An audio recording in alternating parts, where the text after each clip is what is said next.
$125 worth Varma worth అని చెప్తా నేనైతే tag products. Hello guys, today we swapped goals. నేను రికార్డ్ చేస్తున్నాను. అందరూ బాగుండాలని కోరుకుంటూ వీడియో స్టార్ట్ చేసేద్దాం. ఈరోజు నేను hectic Monday morning to night routine ఎలా ఉంటుంది అనేది ఈరోజు వీడియోలో మీతో షేర్ చేస్తాను. రొటీన్తో పాటు నేను నా వీక్లీ క్లీనింగ్ ఎలా మేనేజ్ చేసుకుంటాను, ఇల్లు ఎంత నీట్గా ఆర్గనైజ్డ్గా ఎలా ఉంచుకుంటాను అనేది కూడా ఈ వీడియోలో మీరు చూడొచ్చు. వీడియో చివరి వరకు మిస్ అవ్వకుండా చూడండి. సో ఇంకెక్కువ లేట్ చేయకుండా బ్లాగ్లోకి వెళ్ళిపోదాం, వచ్చేయండి. ఇక్కడ మార్నింగ్ రిచువల్స్ అన్నీ పూర్తయిపోయాక ఫస్ట్ ప్రియారిటీ మా అమ్మాయి లంచ్ బాక్స్లోకి నేను డిఫరెంట్గా ప్లాన్ చేసి తను ఇష్టంగా తినేవన్నీ ఇస్తూ ఉంటాను. తను ఇష్టంగా తినే వాటిలో ఈ బీట్రూట్ రైస్ కూడా ఒకటే, carrot rice, beetroot rice, even beetroot chutney కూడా మా అమ్మాయి ఇష్టంగానే తింటుంది. Touch wood. మీ పిల్లలు ఎవరైనా బీట్రూట్ తినను అని పేచి పెడుతున్నట్లయితే ఈ రెసిపీ ఒకసారి ట్రై చేయండి. అమ్మలందరూ ఇష్టపడే మూమెంట్ ఎంటీ లంచ్ బాక్స్ చూడడం, అదైతే మీరు చూస్తారు, నాది గ్యారంటీ.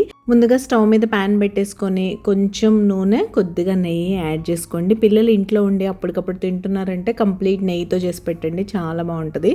లంచ్ బాక్స్లోకి ఆల్రెడీ వాళ్ళు తినే టైంకి చల్లగా అయిపోయి ఫుడ్ చప్పగా ఉంటుంది కాబట్టి హాఫ్ వేసుకుంటాను నేను. ఆ తర్వాత ఆనియన్స్ మీ ఇష్టం. నేనైతే ఆనియన్స్ యాడ్ చేయకుండా డైరెక్ట్ గ్రీన్ చిల్లీస్, కొన్ని క్యాష్యూస్ యాడ్ చేశాను. ఆ తర్వాత తురుముకున్న బీట్రూట్ యాడ్ చేయండి.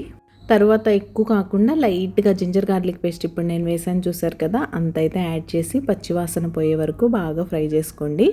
ఇంకా బీట్రూట్ ఫ్రై అయిపోయింది. బీట్రూట్ నుంచి కూడా ఒక రకమైన స్మెల్ వస్తుంది కదా. మీరు క్యారెట్ రైస్లో జింజర్ గార్లిక్ పేస్ట్ వేయకపోయినా టేస్టీగానే ఉంటుంది, పిల్లలు ఇష్టంగానే తింటారు. కానీ బీట్రూట్లో ఒక రకమైన స్మెల్ ఉంటుంది కాబట్టి అది పోగొట్టడానికి మనం చట్నీలో అయితే గార్లిక్ వేస్తూ ఉంటాం. ఇందులో కూడా మీరు గార్లిక్ సన్నగా కట్ చేసి వేసుకోవచ్చు, కానీ ఇంకా నేను జింజర్ గార్లిక్ పేస్ట్ అవైలబుల్గా ఉందని అది వేసేసాను. ఇంకా పచ్చివాసన పోయిన తర్వాత పసుపు, ఉప్పు కూడా యాడ్ చేసుకొని రెసిపీకి సరిపడా, అంటే మనం రైస్ యాడ్ చేసాక ఎంత కావాలి అనేది కూడా ఇప్పుడే యాడ్ చేసేసుకొని మంచిగా మిక్స్ చేసుకోండి 1 నిమిషం పాటు. ఇప్పుడు అంతా ఫ్రై అయిపోయి మంచి స్మెల్ వస్తుంది. మీరు చూసినట్టయితే ఆయిల్ కూడా సపరేట్ అయిపోయింది కదా.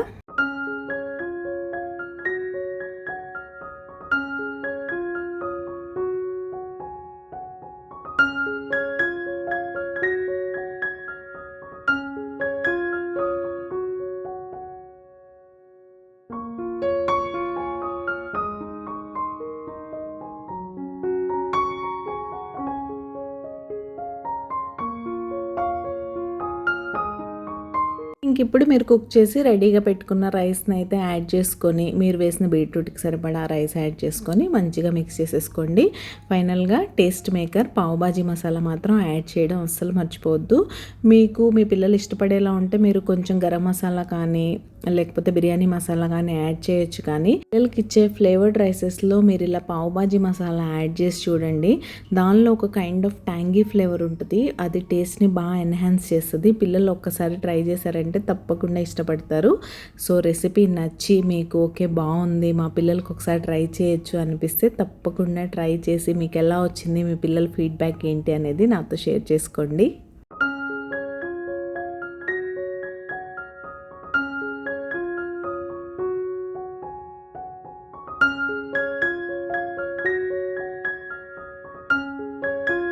పావ్ భాజీ మసాలా యాడ్ చేశాక ఒకసారి ఒక మంచి మిక్స్ ఇచ్చేసిన తర్వాత ఇంకా ఫైనల్గా కొత్తిమీర అయితే యాడ్ చేసుకొని స్టవ్ ఆఫ్ చేసేసుకుంటే యమ్మీ బీట్రూట్ రైస్ రెడీ అయిపోయినట్టే. దగ్గర కొత్తిమీర అవైలబుల్గా ఉండట్లేదు, అసలు సమ్మర్ వల్ల అనుకుంటా సరిగ్గా రావట్లేదు. అండ్ మార్నింగ్ ముగ్గు చూపెట్టడం మర్చిపోయాను కదా, అందుకే ఇక్కడైతే రికార్డ్ చేసి యాడ్ చేశాను. అండ్ త్వరగా మా అమ్మాయి లంచ్ బాక్స్ ప్రిపరేషన్ కూడా అయిపోయింది. అండ్ ఇక్కడ నేను నా మార్నింగ్ పూజ కూడా పూర్తి చేసేసుకున్నాను.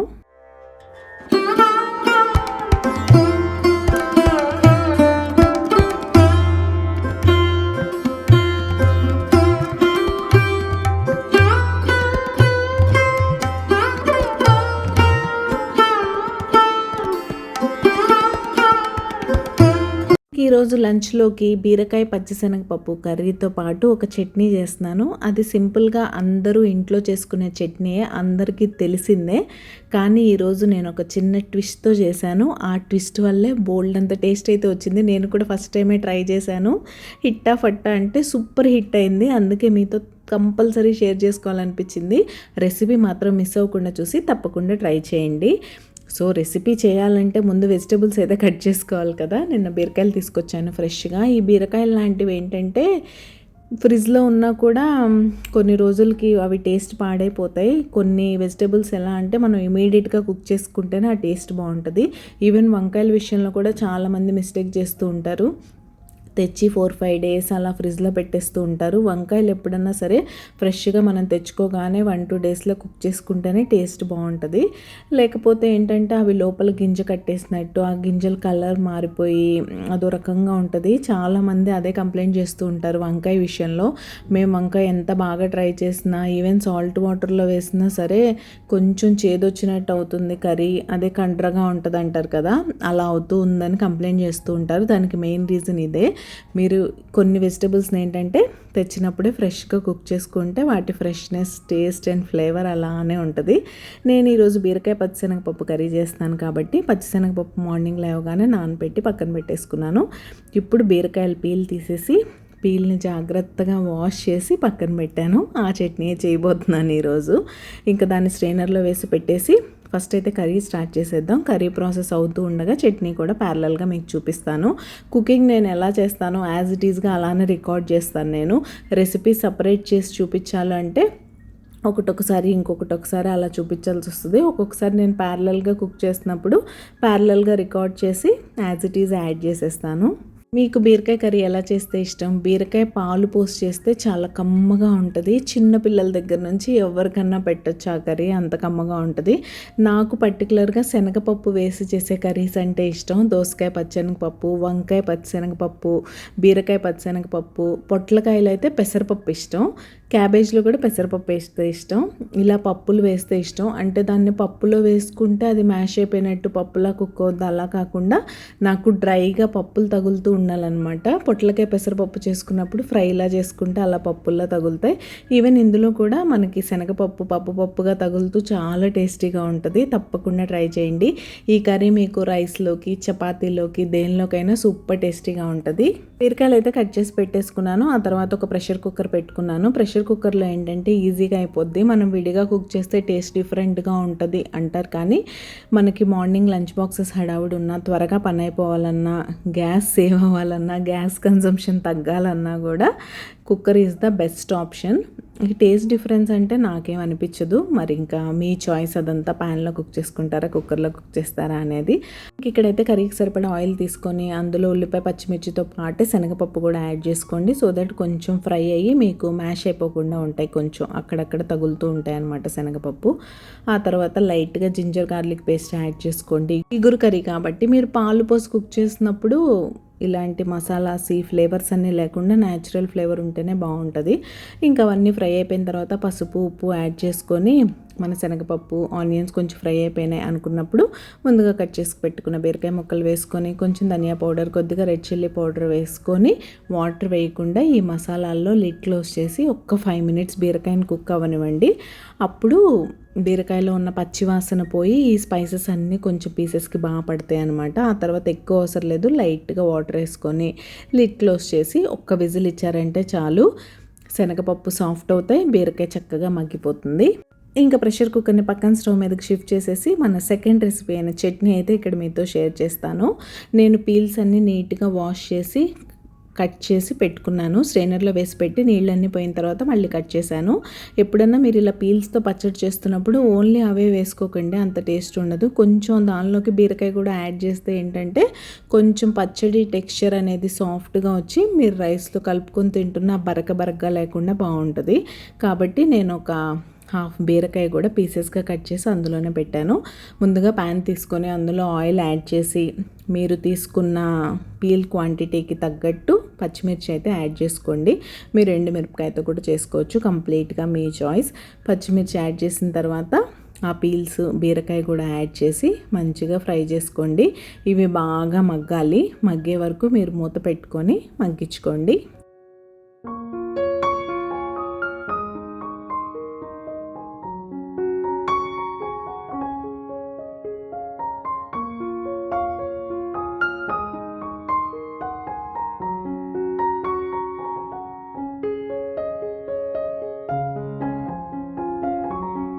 ఇంక ఇక్కడ మన ఇంగ్రీడియంట్స్ అన్నీ చక్కగా మగ్గిపోయి సాఫ్ట్గా అయినాయి. ఇప్పుడు నేను చూపిస్తున్నాను కదా, ఆ కన్సిస్టెన్సీ అలా సాఫ్ట్ అయితే చాలు. మీకు ఆయిల్ కూడా సపరేట్ అయితే తెలిసిపోతూ ఉంటుంది ఆటోమేటిక్గా. ముక్కలు త్వరగానే మగ్గిపోతాయి కానీ పీల్ కొంచెం టైం తీసుకుంటుంది, గట్టిగా ఉంటుంది కాబట్టి. ఇంకా చట్నీలో ట్విస్ట్ ఇప్పుడే నేను యాడ్ చేయబోతున్నాను. నార్మల్గా మనం రోటి పచ్చడిలో చింతపండు యాడ్ చేసుకుంటాం కదా, ఈ టైంలో చింతపండు యాడ్ చేయాలి.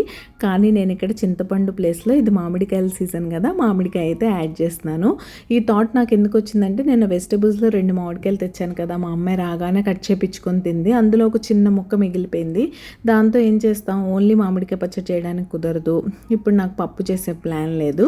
ఇంకందుకని ఇందులో చింతపండు బదులు వాడితే ఎలా ఉంటుందో చూద్దామని నేనైతే యాడ్ చేశాను. కానీ అసలు టేస్ట్ మామూలుగా లేదండి, వేరే లెవెల్లో ఉంది. అందుకే నేను మరీ ఇన్నిసార్లు చెప్తున్నాను, తప్పకుండా ట్రై చేయండి, సూపర్ టేస్టీగా ఉంది.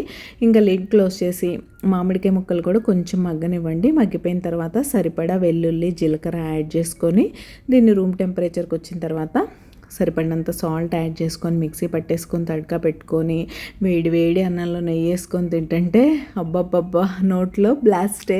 ఇంక ఇక్కడ మన కర్రీ కూడా రెడీ అయిపోయినట్టే. వాటర్ ఎక్కువ పోయలేదు కాబట్టి ఎక్కువసేపు దగ్గరకు చేసే అవసరం ఉండదు. మనం ప్రెషర్ కుక్కర్లో కుక్ చేసినప్పుడు వాటర్ తక్కువ వేసినా సరే కుక్ అయిపోద్ది అండ్ తర్వాత ప్రాసెస్ అయితే తగ్గుతుంది మనకి. ఇంకెక్కడ నేను చట్నీ అయితే మిక్సీ పట్టేసి మంచిగా తడక కూడా వేసేసాను. మీకు కనుక రెసిపీస్ నచ్చినట్లయితే తప్పకుండా లైక్ చేసి హైప్ చేయడం మర్చిపోకండి. ఇంకా వంట పని అంతా అయిపోయిన తర్వాత ఈరోజు మండే, వీక్కి సరిపడా బ్యాటర్స్ రెడీ చేసుకునే డే కాబట్టి ఇంక ఇడ్లీకి దోశకి నానపెడదామని చూస్తే కంటైనర్ ఖాళీగా ఉంది. ఓకే, ఇట్స్ రీఫిల్లింగ్ టైం అనుకొని దీంతోపాటు ఇంకేమేం ఖాళీ అయినాయి ఆ పక్కన వాళ్ళ ఫ్రెండ్స్ అని చూసుకొని అన్నిటినీ ఒకేసారి రీఫిల్ అయితే చేసేసాను. ఇంకా తర్వాత ఇడ్లీకి దోశకి నానబెట్టేసుకుంటే ఈవినింగ్ టైంలో గ్రైండర్ ఆన్ చేసుకుంటే దాని పని అది చేసుకుంటుంది, మన పని మనం చేసుకోవచ్చు.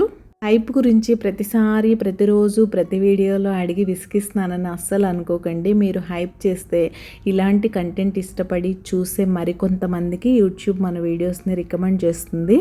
సో రీచ్ పెరిగితే ఆటోమేటిక్గా నాకు కూడా మోటివేషన్ పెరుగుతుంది. కాబట్టి మీకు నిజంగా వీడియో నచ్చింది, కంటెంట్ యూస్ఫుల్గా ఉంది అనిపిస్తే మాత్రం తప్పకుండా హైప్ చేయండి.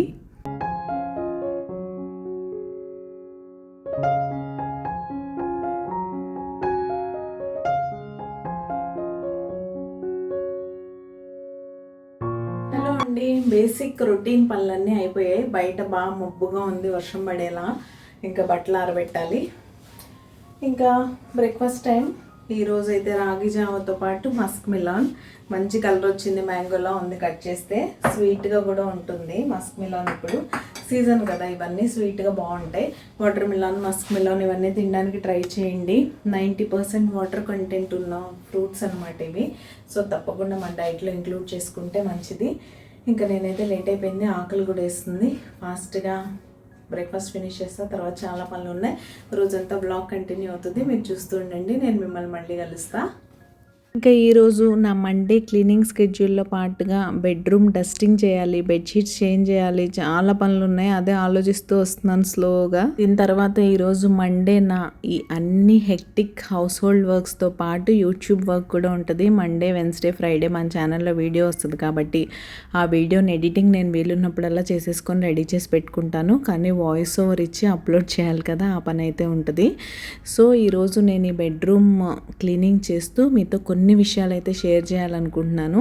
ఎందుకంటే హోమ్ మేకర్స్ అందరూ ఇంట్లో రెగ్యులర్గా చేసే పనులతో చాలా డిమోటివేట్ అయిపోతూ ఉంటారు. సో యాజ్ ఏ హోమ్ మేకర్గా, యాజ్ ఏ యూట్యూబర్గా, కంటెంట్ క్రియేటర్గా, ఒక 10 years పాపకి తల్లిగా నేను నా ఇంట్లో పనుల్ని, పిల్లల్ని, ఇంటిని ఎలా మేనేజ్ చేసుకుంటాను, దానికి నేను ఫాలో అయ్యే టిప్స్ ఏంటి అన్నీ మీతో షేర్ చేసుకోవాలనుకుంటున్నాను. మీకు కూడా కొంచెం మోటివేటింగ్గా ఉంటుందని. ఎందుకంటే నేను మీతో చాలాసార్లు చెప్పినట్టు బీయింగ్ హోమ్ మేకర్ మనం చేసే పనులకి లిమిట్ ఉండదు, దానికి ఒక రికగ్నిషన్ ఉండదు. అలా అని దీన్ని ఒక గొప్ప పనిగా చూసేవాళ్ళు కూడా ఉండరు. అది గొప్పో కాదో చేస్తున్న మనకి తెలుసు. మనం ఒకరోజు ఖాళీగా చేయకుండా కూర్చుంటే ఇల్లు ఎలా ఉంటుంది అనేది ఇంట్లో వాళ్ళకి కూడా తెలుసు. కానీ ఎవ్వరూ దాన్ని రికగ్నైజ్ చేయడానికి కానీ మనల్ని మోటివేట్ చేయడానికి కానీ చూడరు. కాబట్టి మనల్ని మనమే సెల్ఫ్ మోటివేట్ చేసుకోవాలి. కొంతమంది కాన్ఫిడెంట్ ఉంటారు, ఓకే నేను చేయగలను, నేను ఎవరి కోసమో చేయట్లేదు, నాకు ఈ పని ఇష్టం, నా ఇంటి కోసం చేస్తున్నా, మా ఇంట్లో వాళ్ళ కోసం చేస్తున్నా, నేను ఇది నా కోసం చేస్తున్నా అని సెల్ఫ్ మోటివేట్ చేసుకునే కాన్ఫిడెన్స్ చాలామందికి ఉంటుంది. అలా చేసుకుంటే పర్లేదు, నేను ఆ కేటగిరీలోకి వస్తాను. నేను ఎవరు నన్ను మోటివేట్ చేయాలి అని వెయిట్ చేయను, నన్ను నేనే సెల్ఫ్ మోటివేట్ చేసుకుంటూ నాకు నచ్చిన పనులన్నీ చేసుకుంటూ వెళ్ళిపోతాను. కానీ కొంతమంది అలా ఉండరు, పాపం త్వరగా డిమోటివేట్ అయిపోతూ ఉంటారు. చాలా వీక్ మెంటాలిటీ ఇలా ఉంటారనమాట. వాళ్ళు ఊరికే ఏడ్చేయడం. నేను కూడా ఏడుస్తాను అనుకోండి, నేను అస్సలు ఏడవను, నేను స్ట్రాంగ్ అని చెప్పను. కానీ బట్ నాకు సెల్ఫ్ మోటివేట్ చేసుకునే కెపాసిటీ ఉంది అని నేను కాన్ఫిడెంట్గా ఉంటాను. కొంతమంది అలా ఉండరు, డిమోటివేట్ అయిపోతుంటారు, స్ట్రెస్ అయిపోతూ ఉంటారు. ఈ స్ట్రెస్లో అసలు చేయాల్సిన పనులు కూడా చేయలేరు అనమాట. నేనేదో ఎక్కువ పనులు చేసేస్తున్నానని స్ట్రెస్ ఫీల్ అవుతూ అసలు చేయాల్సినవి కూడా చేయలేరు. అలా అయిపోకుండా ఉండడం కోసం నా వీడియోస్ కొంచెం అయినా మోటివేటింగ్గా ఉంటాయని ఫీల్ అవుతూ నేను మీతో షేర్ చేస్తూ ఉంటాను. ఇంకా ఫస్ట్ డస్టింగ్ చేయాలన్నాను కదా, ముందైతే ఇంతకు ముందు ఉన్న బెడ్షీట్ అయితే తీసేసి దాన్ని వాష్ చేయాలి, పక్కన పెట్టాను. ఆ తర్వాత ఆ రూమ్లో ఉన్న ఫోటో ఫ్రేమ్స్ అవన్నీ డస్టింగ్ చేసేసుకుంటాను. సింపుల్గా ఒక వెట్ వైప్ తీసుకొని నేనైతే డస్టింగ్ చేసేసుకుంటాను. ముందు మైక్రోఫైబర్ క్లాత్ తీసుకొని పైన డ్రై డస్ట్ అంతా తీసేసి ఆ తర్వాత ఒకసారి వెట్ వైప్తో క్లీన్ చేస్తాను. ఫోటో ఫ్రేమ్స్ అవన్నీ క్లీన్ చేయడం నేను రికార్డ్ చేయలేదులేండి, ఈ కార్నర్లో కెమెరా పెట్టేసి ఓన్లీ ఈ యాంగిల్లోనే రికార్డ్ చేశాను. ఇక్కడైతే నేను ఈ బెడ్షీట్ గురించి తప్పకుండా చెప్పాలి. నేను ఇలా అన్నానంటే మీకు అర్థమైపోయి ఉండాలి, ఓకే ఇదంటే మన జ్యోతికి ఇష్టం అనమాట అని. అంత ఇష్టం. ఇది పాతదైపోయినా సరే కొన్ని వస్తువులు అసలు పాత అయిపోయే కొద్దీ మనకు వాటి మీద ఇష్టం పెరిగిపోతూ ఉంటుంది కదా. ఈ బెడ్షీట్ ఏ లెవెల్లో ఓల్డ్ అయిపోయిందంటే దీని పిల్లో కవర్స్ కూడా చిరిగిపోయాయి. కానీ బెడ్షీట్ మాత్రం బాగుంది, నేను దాన్ని వదిలిపెట్టను. దానికి మ్యాచ్ అయ్యే వేరే కవర్స్ ఏమన్నా ఉంటే అవి వేస్తాను. బ్లూ కలర్ కదా, చాలా బాగుంటుంది. కలర్ చాలా సంవత్సరాల తర్వాత కొంచెం కలర్ అయితే ఫేడ్ అయింది. స్టార్టింగ్లో అయితే ఇంకా మంచి బ్లూ ఉండేది. మా అమ్మాయికి 2 years 3 years ఉన్నప్పుడు నేను VTPS స్టోర్లో తీసుకున్నాను ఈ బెడ్షీట్. చాలా తక్కువ రేటుకి అక్కడ బెడ్షీట్స్ క్వాలిటీ బాగుంటుంది. ఇంకప్పుడు చిల్డ్రన్ బెడ్రూమ్లో బెడ్ ఉంది చూసారా, ఆ బెడ్ మీదకైతే తీసుకున్నాను. అప్పుడు ఈ బెడ్ లేదు, ఈ బెడ్ కోవిడ్ ముందు అయితే తీసుకున్నాం. కానీ ఇది కింగ్ సైజ్ బెడ్ మీదకి కూడా సరిపోద్ది. యాక్చువల్గా డబుల్ బెడ్షీటే కానీ అక్కడ తీసుకునే డబుల్ బెడ్షీట్స్ అన్నీ కింగ్ సైజ్ బెడ్కి కూడా సరిపోతాయి. అది బెడ్షీట్తో నాకున్న అనుబంధం అండ్ బెడ్షీట్ స్టోరీ అయితే. స్టార్టింగ్లో ఇంకా మంచి బ్లూ కలర్లో బాగుండేది. మా అమ్మాయి బెడ్షీట్ చిరాగ్గా అనిపించి నిన్నే చేంజ్ చేశాను సండే రోజు, అందుకే ఈరోజు అయితే కదపలేదు. హలో అండి, ఇంట్లో పనులు అయితే అవుతూ ఉన్నాయి. ఈ గ్యాప్లో మీకు ఒకటి చూపెట్టాలని మర్చిపోయాను. ఈ ఆర్గనైజర్స్ అయితే ఆర్డర్ చేశాను నేను. ఇంట్లో మిస్లీనియస్ థింగ్స్ బాగా ఎక్కువైపోయినాయి. ప్రతిదానికి ప్లేస్ క్రియేట్ చేసినా కూడా కొన్ని చిన్నవి అసలు ఎంత సర్దినా కూడా క్లమ్జీగా ఉంటాయి కదా, అలాంటి వాటి కోసం ఇవి ఆర్డర్ చేశాను. ఇవి ఫిక్స్ చేశాక ఎలా ఉంటాయి అనేది ఇక్కడ ఫోటో యాడ్ చేస్తాను అండ్ మీకు కూడా చూపిస్తాను నేను ఎలా ఉంటుంది ఏంటనేది. చాలా బాగున్నాయి స్ట్రాంగ్గా. 2 నాకు 250కి వచ్చాయి, అంటే ఒక్కొక్కటి 125. వర్త్ అని చెప్తాను నేనైతే. ట్యాగ్ ప్రోడక్ట్స్లో కూడా ట్యాగ్ చేస్తే ఎవరికైనా కావాలంటే చెక్ చేయండి. నేనైతే మీషోలో తీసుకున్నాను. మీషో లింక్ ఇవ్వడానికి వస్తే ట్రై చేస్తాను, లేకపోతే ఫ్లిప్కార్ట్లో చూసి మీకు ట్యాగ్ చేస్తాను. ఇలా ఉంటుంది అనమాట ఫిక్స్ చేస్తే బాక్స్ లాగా. అసలు స్ట్రాంగ్గా చాలా బాగుంది. ఎలా ఫిక్స్ చేసుకోవాలో కూడా చూపిస్తాను. ఓన్లీ థింగ్ లిడ్ మాత్రం లేదు, కానీ మనం మంచిగా క్యారీ చేయడానికి ఇలా హ్యాండిల్స్ కూడా ఉన్నాయి. పైన కూడా ఏమన్నా కవర్ చేయడానికి ఉంటే బాగుండేది అనిపించింది, లేదని చూసి ఆర్డర్ చేశానులేండి. వీటిని ఎక్కడ ఎలా ఆర్గనైజ్ చేస్తానో చూపిస్తాను నేను. పర్టికులర్గా మా అమ్మాయి రూమ్లో అండ్ గెస్ట్ రూమ్లో మెస్ ఎక్కువైపోయినాయి. ఆ రెండింటి కోసం చేద్దాం అనుకున్నా. సరే ఒకేసారి 4 ఎందుకు, ముందు ఒక 2 పెట్టి చూద్దాం, బాగుండి మనకు యూస్ఫుల్గా ఉంటే ఉంచుకుందాం, లేకపోతే రిటర్న్ ఆప్షన్ ఎలాగో ఉంటుంది కదా అని పెట్టాను. బట్ నేను చాలా ఫ్యాన్ అయిపోయాను, అసలు బాగా అనిపించింది. మెయిన్ బేస్ బాగుంది స్ట్రాంగ్గా. అండ్ ఏమన్నా పెట్టినా కూడా ఇలా మళ్ళీ మనం క్యారీ చేయాలంటే పక్కన హ్యాండిల్స్ కూడా వచ్చాయి కదా. ఫిక్స్ చేసాకైతే ఇలా ఉంది. ఫిక్స్ చేయడం కూడా నేను మీ క్లోజప్లో చూపిస్తాను. ఇది ఓపెన్ చేసి చాలా easy. Both sides metal frames అయితే ఇచ్చారు, వాటిని ఫిక్స్ చేస్తే బాక్స్ షేప్ వచ్చేస్తుంది. సో చెప్పాను కదా, ఇది మా అమ్మాయి షెల్ఫ్లో ఎక్కడ పెట్టి ఏం ఆర్గనైజ్ చేస్తాను అనేది కూడా ఈ వీడియోలో షేర్ చేస్తాను. మీరైతే చివరి వరకు మిస్ అవ్వకుండా చూడండి. ఇప్పుడైతే దీన్ని ఎలా ఫిక్స్ చేసుకోవాలో చూపిస్తాను, చూసేయండి. సో కవర్ తీసేస్తే ఇలా ఉంది కదా, దీన్ని ఇలా హ్యాండిల్స్ పట్టుకొని ఇలా అంటే చాలు. ఇవే నేను చెప్పిన మెటల్ ఫ్రేమ్స్ బోత్ సైడ్స్. అలా మీరు కార్నర్స్కి అడ్జస్ట్ చేసేస్తే ఆ కార్నర్కి ఈ కార్నర్కి అంతే బాక్స్ షేప్లో రెడీ అయిపోయింది. దీనిలో అసలు మీరు ఏమన్నా ఆర్గనైజ్ చేసుకోవచ్చు. పిల్లల బట్టల దగ్గర నుంచి షెల్ఫ్లో హ్యాపీగా. అంటే బట్టల విషయానికి వస్తే నాకు పైన లిడ్ ఉంటే బాగుండు అనిపించింది. ఈవెన్ గ్రోసరీ ఆర్గనైజ్ చేసుకోవాలన్నా లిడ్ ఉండాలి. అలా కాకుండా ఏదైనా షెల్ఫ్లో నీట్గా చేసుకోవచ్చు. బాగుంది. ఈ కాస్ట్లో అసలు వర్త్. అండ్ బాగా డీప్గా కూడా ఉంది కాబట్టి మంచిగా పడతాయి థింగ్స్ ఏమన్నా మనం పెట్టుకోవాలంటే. సో మీకు ఎవరికైనా నచ్చి తీసుకోవాలంటే తీసుకోండి. నా సైడ్ నుంచి అయితే నేను ఓకే చెప్తాను. సో ఇవి 2 వీటిని చెప్పాను కదా, మా అమ్మాయి రూమ్లో పెట్టి ప్రస్తుతానికి ఆర్గనైజ్ చేస్తా. ఇలా చక్కగా సరిపోయినాయి 2 పక్క పక్కన. షెల్ఫ్లో కూడా అలానే సరిపోతాయి. అండ్ ఇంకా నెక్స్ట్ మంత్ అలా చూసి ఇంకొక 2 ఆర్డర్ చేస్తాను గెస్ట్ రూమ్లో కొన్ని మిస్లీనియస్ థింగ్స్ పెట్టడానికి. ఎప్పుడన్నా మనకు అవసరం లేదు అనుకుంటే ఇందులో ఉన్న థింగ్స్ అన్నీ ఖాళీ చేసేయడం. ఈ 2 ఇలా తీసేసారంటే నీట్గా ఇలా ఫోల్డ్ అయిపోద్ది. మళ్ళీ ఒకదానిలో ఒకటి పెట్టేసి ఎక్కడైనా పెట్టేసుకోవచ్చు. మరి దీన్ని కూడా అలానే తీసేసాం అనుకోండి, ఇలా ఫోల్డ్ అయిపోతుంది కదా. ఇలా ఒకదాని మీద ఒకటి పెట్టేసి ఒక కవర్లోనో బ్యాగ్లోనో పెట్టేసి లోపల ఎక్కడైనా పెట్టేసుకోవచ్చు. ప్రోడక్ట్ బాగుంది కదా. ఇలాంటి మంచి ప్రోడక్ట్స్ తక్కువ రేట్కి వస్తే బాగా అనిపిస్తుంది. ఇంకెక్కడైతే నేను మా అమ్మాయి షెల్ఫ్లో ఉన్న థింగ్స్ అన్ని తీసి ఆర్గనైజ్ చేశాను. ఏం లేదు, తను ఎప్పుడో చిన్నప్పుడు యూజ్ చేసి ఇప్పుడు వాడకుండా పెట్టిన సాఫ్ట్ టాయ్స్ ఉన్నాయి, కొన్ని పిల్లోస్ ఉన్నాయి, చాలా వరకు గిఫ్ట్స్గా వచ్చినవి ఉన్నాయి. కాబట్టి ప్రీషియస్ ఒక షోకేస్ లాగా ఒక ప్లేస్ ఉంటే మనకి ఇవన్నీ డస్ట్ పడకుండా అందులో పెట్టుకోవచ్చు. ఇక్కడ ఓపెన్లో పెడితే పాడైపోతాయని నేనైతే ఇలా షెల్ఫ్లో పెట్టేసేదాన్ని. అవన్నీ విడివిడిగా ఉన్నప్పుడు చాలా మెస్సీగా ఉండేది. నేను బిఫోర్ ఆఫ్టర్ క్లిప్ తీస్తే బాగుండేదని ఇప్పుడు వాయిస్ ఓవర్ ఇస్తున్నప్పుడు అనిపించింది. ఇలా కింద షెల్ఫ్ కూడా నీట్గా ఈ ఆర్గనైజర్స్ హెల్ప్తో ఆర్గనైజ్ చేసేసుకున్నాను. ఇందులో మీరు గ్రాసరీ ఆర్గనైజ్ చేసుకున్నా కూడా చాలా బాగుంటుంది అనిపించింది నాకు. స్వెట్ పట్టింగ్స్ ఫుల్ చెమట. అసలు ఈరోజు ఎండ తక్కువ ఉంది, అయినా సరే స్వెట్ ఉంది మార్నింగ్ నుంచి. హ్యూమిడిటీ. మా అమ్మాయిని క్రికెట్కి అయితే తీసుకెళ్తున్నాను. తనని డ్రాప్ చేసి వచ్చేసి ఈవినింగ్ పనులు చేసుకోవాలి.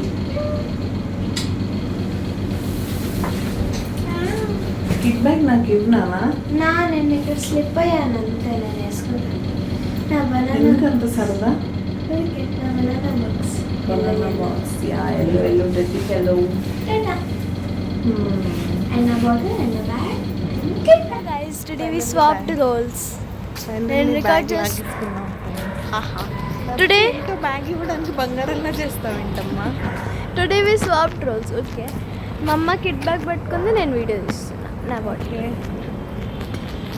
Lol laughing out loud. Hi mama. Hello guys. Happy evening. మన సబ్స్క్రైబర్స్కి హ్యాపీ ఈవినింగ్ అంటే గుడ్ ఈవినింగ్ కదమ్మా. ఈ మధ్యలో మల్లె చెట్టు చూపించు తల్లి. కదా కొంచెం దూరం నుంచి వీళ్ళు ట్రిమ్ చేసినప్పుడల్లా పోతుంది, మళ్ళీ వస్తుంది కింద రూట్స్ నుంచి మన ఇంట్లో. సో అది గైస్ సంగతి మల్లెపూల స్టోరీ. ఇప్పుడు ఇక్కడ వచ్చేసాం. Bye bye. ఆ మల్లె చెట్టుకి ఈసారి మొగ్గలు వచ్చినప్పుడు చూపిస్తానులేండి. చాలా పెద్ద పెద్ద ఫ్లవర్స్ వస్తాయి. రీసెంట్గానే చూశాను కానీ నేను రికార్డ్ చేయడం మర్చిపోయాను. ఇంకా మా అమ్మాయిని డ్రాప్ చేసి ఇంటికి వచ్చేసిన తర్వాత ఈరోజు స్నాక్కి నా ఫేవరెట్ స్వీట్ పొటాటో అయితే చేసుకోవాలనిపించింది. మా వారు మా అమ్మాయి జస్ట్ అలా లైట్గా తిన్నామంటే తిన్నాం అన్నట్టు తింటారు, కానీ మనకి మాత్రం స్వీట్ పొటాటో అంటే భలే ఇష్టం. తెల్ల చిలకడ దుంపలు వచ్చాయి నేను చిన్నప్పుడు, తర్వాత ఏంటో అన్నీ పింక్ కలరే. ఇక్కడైతే పర్టికులర్గా వైట్ అసలు రావు. మన దగ్గర ఏమన్నా దొరుకుతున్నాయేమో నాకు తెలీదు. మన దగ్గర వైట్ ఇప్పటికీ వస్తున్నాయా? వస్తున్నట్టయితే కామెంట్ సెక్షన్లో కామెంట్ చేయండి, నేను తెలుసుకుంటాను. నాకైతే ఓన్లీ పింకే దొరుకుతాయి. నేను జస్ట్ దీన్ని స్టీమ్ కుక్ చేసేస్తాను. ప్రెషర్ కుక్కర్లో అలా స్టాండ్ పెట్టుకొని కొంచెం వాటర్ పోసేసుకొని వాటిని నీట్గా వాష్ చేసి పైన అంతా పెట్టేసేయండి చక్కగా పేర్చినట్టు. జస్ట్ ఒక్క విజిల్ ఇచ్చారంటే చాలు. మీ ప్రెషర్ కుక్కర్ లాంగ్ విజిల్స్ ఇచ్చేలా ఉంటే, షార్ట్ విజిల్స్ ఇచ్చే పని అయితే ఒక రెండు ఇవ్వండి. మంచిగా స్వీట్ పొటాటో ఇలా లోపల వరకు కుక్ అయిపోద్ది. చాలామంది డైరెక్ట్ వాటర్లో వేసి కుక్ చేస్తూ ఉంటారు, అలా మాత్రం అస్సలు చేయకండి. అందులో ఉన్న న్యూట్రియంట్స్ అన్నీ ఆ వాటర్లోనే వెళ్ళిపోతాయి. Steam cooking is always best. And sweet potato హెల్త్కి చాలా మంచిది. మీ పిల్లలు తినకపోతే వాళ్ళకి అలవాటు చేయడానికి ట్రై చేయండి. ఈ స్వీట్ పొటాటోస్తో మనం టిక్కీస్ లాగా కూడా చేసి పెట్టచ్చు. ఎప్పుడైనా రెసిపీ షేర్ చేస్తానులేండి నేను. ఇంకా అసలే మన కౌంటర్ టాప్ మీద ప్లేస్ చిన్నది కంజెస్టెడ్గా ఉంటుందంటే ఈ కొండ ఒకటి ఇప్పుడు ఎక్స్ట్రా యాడ్ అయింది. ఇంకా అటు సైడ్ పని ఉన్నప్పుడు దాన్ని ఇటు సైడ్ పని ఉన్నప్పుడు అటు షిఫ్ట్ చేస్తూ ఉంటాను. ఎప్పుడన్నా చేయి జారితే పరిస్థితి ఏంటా అనిపిస్తుంది. అసలే మన చేతులు అంతంత మాత్రం. సరే anyways let's hope for the best. అలాంటివి ఏం జరగకూడదని కోరుకుందాం. ఇంక ఇడ్లీ పిండి అయితే వేసేసి ఇడ్లీ కోసం రవ్వ నానపెట్టేశాను. దోశల్లో వేయడానికి కొంచెం అటుకులు కూడా నానపెట్టి పెట్టేశాను. ఇంక ఇలా weekly once idli dosa batter వేసుకున్నాం అంటే ఇంక అసలు బెంగే ఉండదు. పిల్లలు ఏం అడిగినా చేసి పెట్టేయచ్చు. ఇడ్లీ పిండితో నేను ఓన్లీ ఇడ్లీ అప్పుడప్పుడు ఊతప్పం వేస్తాను, కానీ దోశ పిండితో అయితే అసలు మనం గుంత పొంగనాలు వేసుకోవచ్చు, మినీ ఊతప్పం వేసుకోవచ్చు, దాంతో కూడా ఊతప్పం వేసుకోవచ్చు, మామూలు దోశలు వేసుకోవచ్చు. దోశల్లో బోల్డ్ అనే రకాలు, ఎగ్ దోశ, ఆనియన్ దోశ, ఉల్లికారం దోశ, ఇలా రకరకాల టిఫిన్లు మనం ఎంజాయ్ చేయొచ్చు. అందుకే వీక్ స్టార్ట్ అవ్వగానే బ్యాటర్స్ అయితే రెడీ చేసి పెట్టుకుంటాను. ఇంట్లో పర్టికులర్గా పిల్లలు ఉన్నప్పుడు మాత్రం అస్సలు నెగ్లెక్ట్ చేయకండి. సమ్మర్ హాలిడేస్ కదా, మీకు ఆల్రెడీ స్టార్ట్ అయిపోయినాయి, మాకు ఇంకొక 1 వీక్ 10 డేస్లో స్టార్ట్ అవుతాయి. కాబట్టి ఇలాంటి ప్రిపరేషన్స్, స్నాక్స్ ఇవన్నీ చేసి పెట్టుకోలేదంటే పిల్లలతో మనం మటాషే. ఇంకా ఫ్రెష్గా గ్రైండర్ వేసామంటే మా వాళ్ళు పునుగులు అడుగుతారు, కానీ ఇప్పుడున్న వేడికి ఆ సాహసం అయితే చేయలేదు. ఫ్రెష్గా ఇడ్లీ అయితే వేసేసాను. సూపర్ యమ్మీ సాఫ్ట్ ఇడ్లీ మేము డిన్నర్కి అయితే ఎంజాయ్ చేసేసాం. ఇంకా మా డిన్నర్ అండ్ నా మండే హెక్టిక్ డేతో పాటు ఈ వీడియో కూడా ఎండింగ్కి వచ్చేసింది. మళ్ళీ ఫ్రైడే రోజు మరొక మంచి ప్రొడక్టివ్ రొటీన్ బ్లాగ్తో మీ ముందుకైతే వచ్చేస్తాను. అంతవరకు keep smiling, take care, bye.